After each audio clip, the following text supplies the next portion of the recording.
આવે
Ah!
महाकाली मात की जय। बोलो जोरથી जय बोलो। बोलो कालका मात की अभी जय बोलो। जय बोले तो हमें लाभ खबर पड़ भी तो बोलो यार।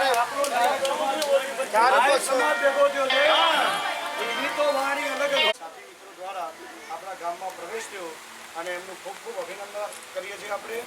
અને હવે આપણે આ બધા મહેમાનોમાં આવ્યા છે એમાં સુનિલભાઈ નાયકનું સ્વાગત સુનિલભાઈ પ્રમુખ એ આપણા વસઈના પ્રમુખ પણ ગણાય એવા પ્રમુખ સાહેબ એ સુનિલભાઈ પ્રમુખનું સ્વાગત કરશે. તો તાળીઓથી બધા વધાવી.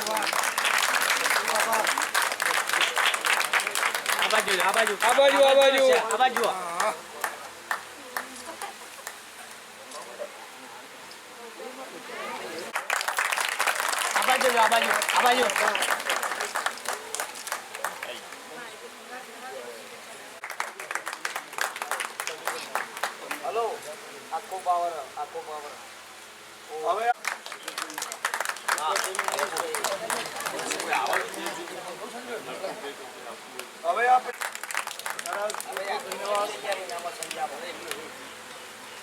હવે નાયક હર્ષદભાઈ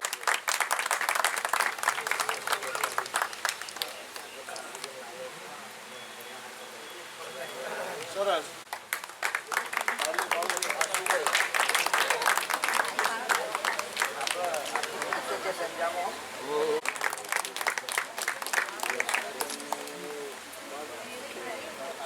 ખબર છે કે કેમેરા કેમ અવાય એમનું ખાલી આમ ઈશારો કરતો ને ગરબાનો એટલે શરૂ થઈ જતા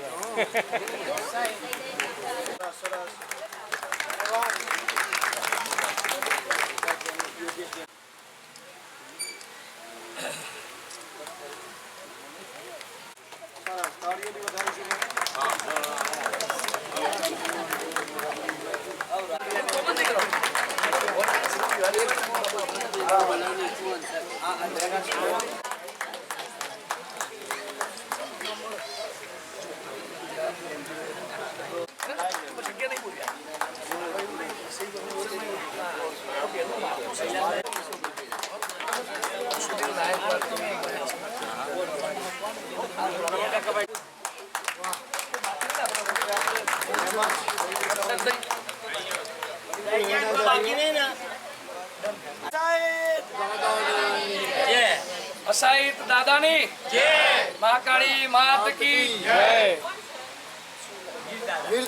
વીર દાદાની જય, વસઈ ગામની જય, નાયક ભોજક વ્યાસ પરિવારની જય. જુઓ અહીંયા આગળ નાયક સમાજ ટ્રસ્ટ ગુજરાત દ્વારા સમગ્ર ગુજરાતની અંદર અસાઈત દાદાનો આપણે જે રથ ફેરવી રહ્યા છીએ એની અંદર એક ગર્વની વાત તો મારા માટે એવી કહેવાય કે સૌ પ્રથમ જ્યારે નાયક સમાજ ટ્રસ્ટ ગુજરાત નહોતું બન્યું, હું મારા ઘરની અંદર બેઠા બેઠા જ્યારે પહેલી જનની મેં શરૂઆત કરી એ દિવસે કદાચ મને જો પહેલો સહકાર આપ્યો હતો વસઈ ગામના ભાઈઓએ આપ્યો અને એ દિવસે આ જ મંદિરમાં બેસીને આપણે મિટિંગ કરી હતી અને ભરતભાઈ જનોએ એવું કીધું હતું કે સૌથી પહેલું ડોનેશન મારા તરફથી મળશે અને આખા વસઈ ગામે મને ટેકો જાહેર કર્યો હતો. એટલે પહેલાં તો વસઈ ગામના નાયક ભોજક વ્યાસ પરિવારનો મારા કોટી કોટી વંદન. ત્યારબાદ 1, 2, 3, 4 એવી રીતે આપણે 4 સમૂહ જનોએ પૂરી કરી. પહેલા સમૂહ લગ્ન કર્યા, બીજા સમૂહ લગ્ન કર્યા, લઘુરુદ્ર કર્યો, મહારુદ્ર યજ્ઞ કર્યો, પહેલી વખત ચોપડા વિતરણ કર્યું, બીજી વખત ચોપડા વિતરણ કર્યું, આ વર્ષે ત્રીજી વખત કર્યું, માતૃવંદનાનો કાર્યક્રમ કર્યો. આ દરેક કાર્યક્રમની અંદર જો જમણવાર શરૂઆતથી લઈ એન્ડ સુધી કદાચ કોઈએ પૂરું કરવાની જવાબદારી લીધી હોય તો એ વસઈ ગામે લીધી હતી. એટલે ફરીથી વસઈ ગામનો આજે આભાર. આજે અસાઈત દાદાનો રથ લગભગ આપણા તરફથી 1 વર્ષ સુધી પૂરેપૂરો ચાલશે. આ રથ પૂરો ચાલ્યા પછી અસાઈત દાદાનું હમણાં તમે બધા ફેસબુક ઉપર કદાચ જોતા હશો તો મારી પોસ્ટ આવતી હશે, લાઈવ પણ આવે છે અને સાથે સાથે વિડીયો બનાવીને પણ હું મૂકું છું. અને મારી સાથે સાથે મહેસાણાથી રાકેશભાઈ ફોટોગ્રાફર એ પોતે અમે બંને એક ઝુંબેશ ઉપાડી છે. તો ભાઈ સાહેબ, જ્યારે શ્રી રામચંદ્ર ભગવાન કે જેઓ આપણા હિન્દુત્વ તરીકે આપણે પોતે જો એમનું મંદિર બનાવ્યું હોય તો આપણા બાપનું મંદિર તો કદાચ બનવું જ જોઈએ, આપણા દાદાનું મંદિર તો હોવું જ જોઈએ. એટલે આજે વસઈ ગામના જોડે ફરીથી એક વખત હું ટેકો માગું છું. તો આ અસાઈત દાદાનું સર્વપ્રથમ મંદિર મહેસાણાની ધરતી ઉપર આપણી માતૃ સંસ્થાની અંદર બની જાય એ માટે કદાચ જરૂર પડશે તો સમગ્ર વસઈ ગામ મારા જોડે ઊભું રહેશે. એવો ટેકો આપતા બધા પોતાનો જમણો હાથ ઉપર કરતો. બરાબર. આમાં હું મારું ઘર બનાવવા નથી નીકળ્યો, વસઈ ગામમાંથી કોઈનું ધાબુ ભરાવા નહીં નીકળ્યો, પણ આપણા દાદા અત્યારે કેવા બેઠા છે તમને મને કોઈને ખબર નથી. દરેકના ઘરમાં બેઠા છે, દરેકના હૃદયમાં બેઠા છે. બીજું આવો વિચાર આવો ને એ પણ કદાચ અકલ્પનીય કહેવાય. ઘણા લોકો પ્રમુખ તરીકે બેઠા બન્યા, બધાએ કામ કર્યું, કોઈની નિંદા આપણે કદી કરવાની નહીં. અને આજે બી આપણા સાહિત્ય દાદાના મંદિર માટે એક પણ 50 પૈસાની ઉઘરાણી કોઈ આખા ગુજરાતમાંથી કોઈ જગ્યાએ કરવાની નથી. સિમેન્ટ, આજનો મારો વિડીયો ફેસબુક ઉપર જોઈ લેજો. મંદિરનો તમામ સિમેન્ટના દાતા એક જ ભાઈ બન્યા. ઈટો અને રેતી મારા ઘર તરફથી, મારા પપ્પાના નામથી હું પોતે આપવાનું છું. કૈલાસબેન નાયક તરફથી એવી ડિક્લેર કર્યું કે આજે અસાહિત દાદાનો જેવડી મોટી દિવાલ બનશે એવડી મોટી દિવાલ ઉપર સૌથી મોટો અસાહિત દાદાનો ફોટો બેન તરફથી લાગશે. એક બીજા બેને એવી જાહેરાત કરી કે મંદિરની અંદર ઘંટ તોબાનો મારા તરફથી આવશે. 2 ટાઈમ આરતી કરવા માટેનું ઝાલર અસાહિત દાદાનું એ બેન તરફથી આવશે. અને હસબન્ડ કોરોનામાં એક્સપાયર થઈ ગયા. હવે ખાલી લોખંડ બાકી રહ્યું, ધાબુ ફરતી વખતે જરૂર પડશે એ, અને દિવાલોને સજાડવા માટેની ટાઇલ્સ. એ સાહેબ 72 કલાક પૂરા નહીં થાય. આજે રવિવાર થયો, મંગળવારની આટલા વાગશે ને 7:15 એ પહેલા તમને વિડીયો મળી જશે કે લોખંડનો દાતા આવી ગયો અને ટાઇલ્સનો દાતા આવી ગયો. એ બંને જણાએ આપણા જોડે વાતચીત ચાલુ છે, ખાલી ઘરે એમના મોટા ભાઈ જોડે પૂછવા માટે ઉભા રહ્યા છે. એટલે કોઈના જોડે 50 પૈસા લેવાના નથી, એક પણ રૂપિયાની ઉઘરાણી કરવાની નથી. આનું સંચાલન પણ આપણે માતૃ સંસ્થાને જ હાલવાનું, આપણે કરવું જ નથી. એ આપણી માતૃ સંસ્થા છે, ભલાની લોકો કરતા. પણ આપણે એક વસ્તુનું ખાસ ધ્યાન રાખવાનું કે એ ગમે તે ભોગે 10 બાય 10 ની જ આપણે જગ્યા માંગી. 1000 ફૂટની જગ્યા આપણી એ લોકો જોડે પડી છે, એના અંદરથી 10 બાય 10. અને જગ્યાની કોઈ ચોખવટ આપણે એવી નહીં કરી કે તમે વચ્ચેનું કેન્દ્ર આલો કે જમણો ખૂણો આલો કે ડાબો ખૂણો આલો. આખા કેમ્પસની અંદરથી તમે જે જગ્યા આપો ત્યાં આગળ માત્ર રસોડા જેટલી 10 બાય 10 ની અમને જગ્યા આપો, એની અંદર અમારા સહિત દાદાનું મંદિર બનાવવું. બીજી વાત, અત્યારે ભાઈએ મને સરસ કરી કે પહેલું મંદિર અસાહિત દાદાનું જો બનશે તો માતૃ સંસ્થામાં બનશે, અને એના પછી બીજું મંદિર બનશે તો વસઈ ગામમાં બનશે. એટલે વસઈ ગામ માટે ફરીથી એકવાર જોરદાર કરે. આ મંદિર બનાવવા માટે આપણે બધાએ સાથે રહીશું, જોડે કામ કરીશું, અને સાથે મળીને આ મંદિરનો પાયો ખોદાય ત્યારથી લઈ મંદિર ટોટલી પૂરું થઈ જાય એ મંદિરની આપણે પ્રાણ પ્રતિષ્ઠા જોડે બેસીને બધાએ આખા ગુજરાતના નાયક એ દિવસે ભેગા કરીશું. અને એ દિવસે ત્યાં જમણવાર પણ કરીશું, સાથે ભોજન લઈશું. એ મંદિર બની જાય એ પછી જ આ દાદાનો રથ સિદ્ધપુરમાં આપણે લઈ જવા. સિદ્ધપુર મુકામે 1 વર્ષ પૂરું થાય એટલે રથ મંદિર આપણા સિદ્ધપુર નગરીમાં જશે. આખો દિવસ નગર યાત્રા ચાલશે. એ દિવસે રાત્રે સિદ્ધપુરના ઠાકર અને નાયક ભાઈઓ ભેગા મળી અને ભવ્ય ભવાઈનું આયોજન કરીશું. એ દિવસે ગુજરાતની અંદર જેટલા બી કલાકારો હશે ભવાઈના, એ દરેકે દરેક કલાકાર ભેગા મળીને આપણે આનું પૂર્ણાહુતિ કરવાની, રાત્રે ભવાઈ કરવાની, અને બીજા દિવસે મોટો એક મહાયજ્ઞ કરવાનો. એટલે 2 દિવસ સિદ્ધપુરની અંદર આખો સમાજ આપણો રહેશે. ત્યાં રહેવાની, જમવાની, આ બધી જ વ્યવસ્થાની ચિંતા ના કરતા એ બધું આયોજન સરસ રીતે થઈ ગયું છે. હવે જુઓ, ફરીથી તમને કહું, નાયક ભોજક વ્યાસ પરિવારના અધ્યક્ષ તરીકે તમારા વચ્ચે નથી ઊભો થયો. તમારો નાનો ભાઈ, આ બધી જ બહેનોનો ભાઈ, તમારા બધાનો દીકરા તરીકે તમારા જોડે ફરીથી એકવાર માગણી કરું છું તો આ સાહિત્ય દાદાનું મંદિર બનાવવાનું શરૂ થાય, ત્યાંથી લઈ મંદિર પૂરું થાય, પ્રાણ પ્રતિષ્ઠા પૂરી થાય, ત્યાં સુધી મારા વસઈ ગામનો ટેકો જોશે. અને એમાં વસઈએ મને સહકાર આપવાનો, 1 રૂપિયો નહીં આપવાનો. માત્ર ને માત્ર બસ એક જ વાત કે દાદાનું મંદિર બનવું જોઈએ, અને એમાં આપણે બધા સાથે મળીને બનાવવાનું. કોઈ કકડાટ નહીં, કશું નહીં, એ લોકો આપણને જગ્યા આપશે. એના માટે આપણે માગણી કરવાની, પ્રેમથી માગવાની. મયંકભાઈ નાયકે પણ આપણને ટેકો જાહેર કર્યો, ભાઈ તમને જગ્યા અમે અપાઈ દઈશું. અને આ મંદિર ઉપર કોઈની તકતી નહીં લાગે. આ મંદિરનું ટાઇટલ જેમ સત્યમેવ જયતે છે ને, એવી રીતે અસાહિત દાદાનું જ નામ લાગે. ઈટોના દાતા નહીં, રેતીના દાતા નહીં, સિમેન્ટના દાતા નહીં, કોઈનું નામ નહીં. કારણ કે આપણા બાપ માટે બનાવ્યા નામની જરૂર ના હોય ને. એના નામથી આપણે ભવાઈઓ કરી હોય, એના નામથી છોકરીઓ પરણાવી, છોકરા પરણાયા. આજે એનું મંદિર બનતું હોય એમાં આપણે કોઈ નામની આશા રાખવાની નહીં. માત્ર ને માત્ર એક જ આશા કે અસાહિત દાદાનું મંદિર બની જાય. આ રથ સમગ્ર ગુજરાતની અંદર તમારી જેમ સુખ શાંતિથી પરિપૂર્ણ રીતે આપણો પૂરો થાય એવી આશા સાથે ફરીથી તમારો બધાનો ખૂબ ખૂબ આભાર. મારી સાથે પધારેલા નાયક ભોજક વ્યાસ પરિવારના, મારા નાયક સમાજ ટ્રસ્ટ ગુજરાતના દરેક ભાઈઓ અને બહેનો, સાબરકાંઠા નાયકનગર સોસાયટીમાંથી, અમદાવાદમાંથી ચંદ્રકાંતભાઈ સાથે પધારેલી સમગ્ર ટીમનો હું હૃદયપૂર્વક ફરીથી એકવાર આભાર માનું છું. અને વસઈ ગામની આ ધરતી ઉપર જ્યારે પણ જરૂર પડી જાય એ દિવસે સાહેબ 24 કલાક મારો ફોન ચાલુ છે. એની ટાઈમ મને ફોન કરો, હું તમારી સાથે જ છું. દરેકે દરેક પ્રસંગની અંદર મારી પત્રિકા આવે કે ના આવે, તમારે સમજવાનું કે આ પ્રસંગ તમે જ કરો છો, આખા ગામે આવવાનું. હસમુખભાઈને બંને ભાઈઓને મારું કીધેલું છે, ભાઈ પત્રિકાની આશા રાખવાની નહીં. આ પત્રિકા તમને પહેલા દારથી એક આપવું એટલે આખા ગામના આવી જાય, અને બધા આવો જ છો. અને તમે જે સહકાર આપ્યો એ કદાચ આજ સુધી મને મારા પોતાના ગામની અંદરથી બી આવો સહકાર નહીં મળ્યો. અને તમારા આવો નવો ટેકો મને આપવાનો, સહકાર આપવાનો, 50 પૈસા સંસ્થા બનાવી ત્યારથી આજ સુધી વસઈ ગામમાં આપણે ઉઘરાણું કરવા, વસઈ નહીં ગુજરાતમાં કોઈ જગ્યાએ નથી ગયા. એક જ વાત, આ વખતનો આપણો મુદ્દો એક જ છે, દાદાનું મંદિર બની જાય અને દાદાનું ભવ્ય આપણે બધા ભેગા મળી અને આ સંસ્થાનું સ્થાપના કરી અને એનો વહીવટ પાછો મહેસાણા સંસ્થાને જ આવે, આપણે લેવું જ નહીં. એ લોકો જે કરે છે સારું જ કરે છે, બસ ખાલી 10 બાય 10 જગ્યા આપણે જોશે. બરાબર છે ભાઈ? એટલે વસઈ ગામમાં બીજું મંદિર બનશે, એના અંદર ફૂલ નહીં તો ફૂલની પોકડી નાયક સમાજ ટ્રસ્ટ ગુજરાત તરફથી તમને મળશે. તમે તારે એ દિવસે જે દળ પાયો ખોદો એ દિવસે તમને 21,000 રૂપિયા મારા ઘર તરફથી હું પોતે પહેલાં આપી દઉં. બરાબર? આ મંદિર વસઈમાં બીજા નંબરનું બની જ જવું જોઈએ. એટલે મારા પંચર ગામમાં ત્રીજું બનતું, પણ વસઈ બોલ્યું છે તો બીજા નંબરમાં વસઈમાં જ બનાવીશું. સર્વેનો ખૂબ ખૂબ આભાર. અસાઈદ દાદાની જય, મહાકાળી માની જય, દાદાની જય. યસ ભાઈ.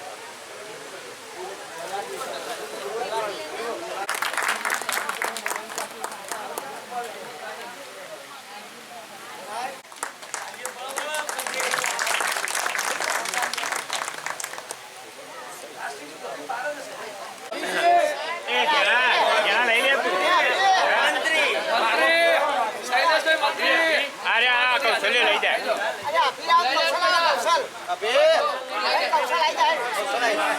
કે ભાઈ જાહેરાત તમારું રિઝલ્ટ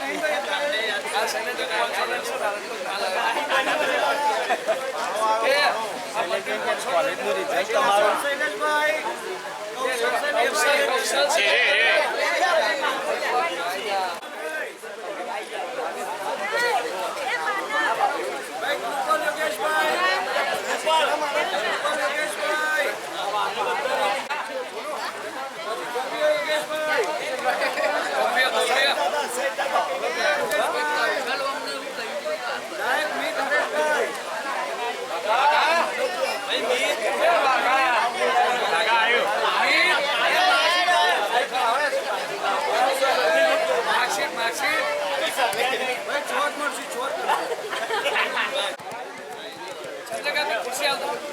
બેસો બેસો.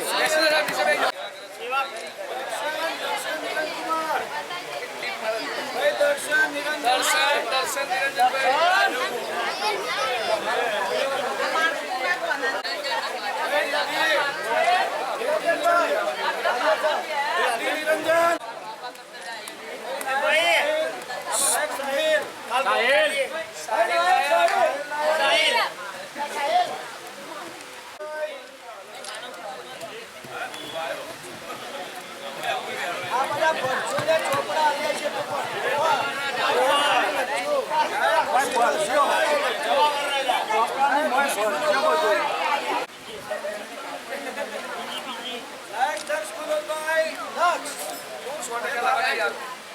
લઈ લે